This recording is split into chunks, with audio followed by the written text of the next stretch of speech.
Earlier today, Florida Governor Ron DeSantis removed a local prosecutor from office, accusing him of effectively ignoring the state's laws, specifically with regard to abortion and gender transition treatments.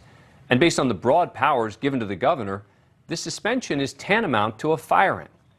At a news conference today in Tampa Bay, DeSantis announced the suspension of the prosecutor, Hillsborough County State Attorney Andrew Warren, for what he called neglect of duty. We'll talk to him live in a moment. The governor cited a pledge that Warren made not to pursue cases involving violations of Florida law on abortion, where a new state law bans abortions after 15 weeks with exceptions only for medical emergencies, not rape or incest. And the governor also cited a written pledge that Warren made. The prosecutor, state attorney for this judicial circuit, Andrew Warren, has put himself publicly above the law. In June of 2021, he signed a letter saying that he would not enforce any prohibitions on sex change operations for minors. He said it doesn't matter what the legislature does in the state of Florida, he's going to exercise a veto over that. Governor DeSantis went on to accuse Warren of violating his oath of office by not pursuing these cases. We don't elect people in one part of the state to have veto power over what the entire state decides on these important issues.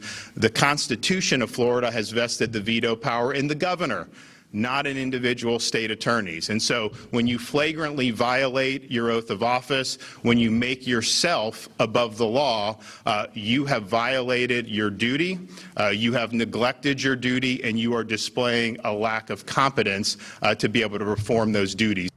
A number of legal experts in Florida believe the state's constitution gives DeSantis broad authority here, and the state's Supreme Court will uphold that decision. But more importantly, does DeSantis have a point? Meaning, even if you vehemently disagree with the governor on these issues, is it for the prosecutor to decide which laws to enforce?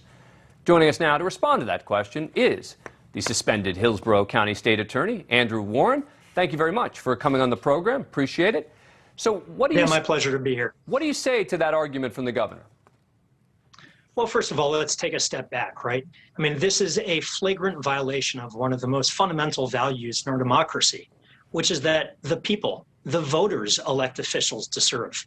And that's how democracy works. Even my 8-year-old understands that. And that you're talking about your position as a prosecutor. Yeah, absolutely. Right. I mean, what the governor is trying to do here is to overturn a free and fair election, 2 of them actually. This isn't about the governor suspending one elected official.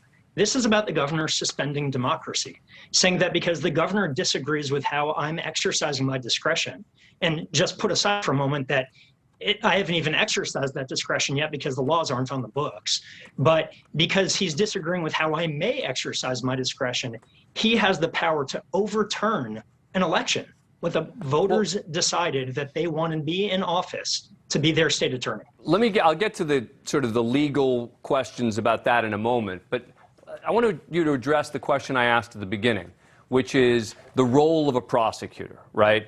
The argument that he made, and that's not it's a legitimate argument, is that in general, the role of a prosecutor is not to create laws, it's to enforce laws. And he's saying that you are deciding what laws should exist and which ones shouldn't.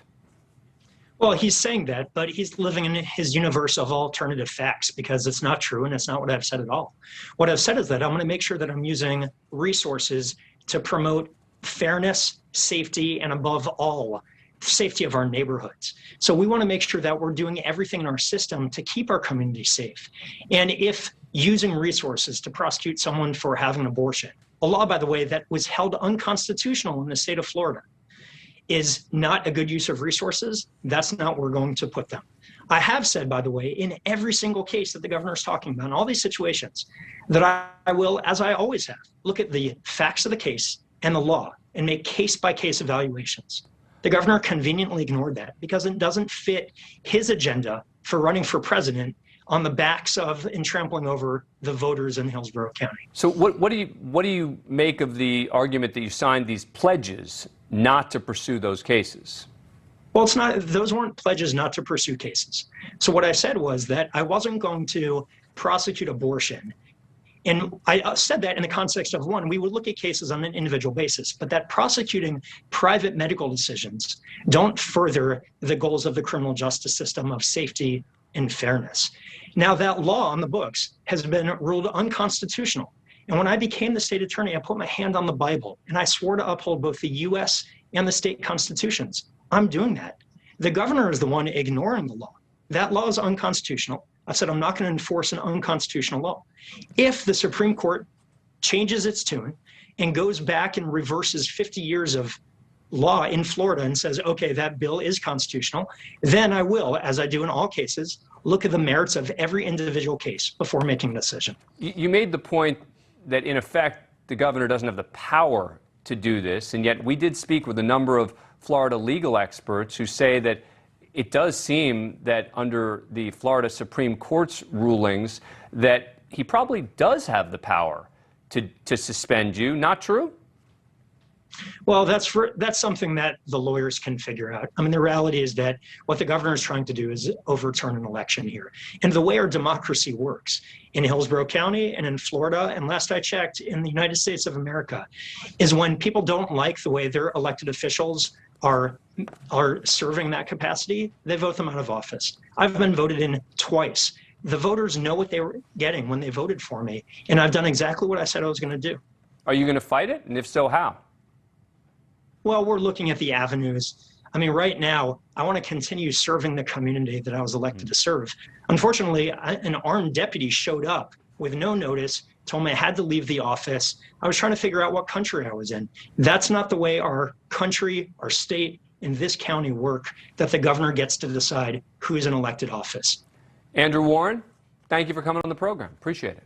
Thank you for watching. Go to newsnationnow.com to find NewsNation on your cable provider. And don't forget to click the red subscribe button below to get more of NewsNation's fact-driven, unbiased coverage.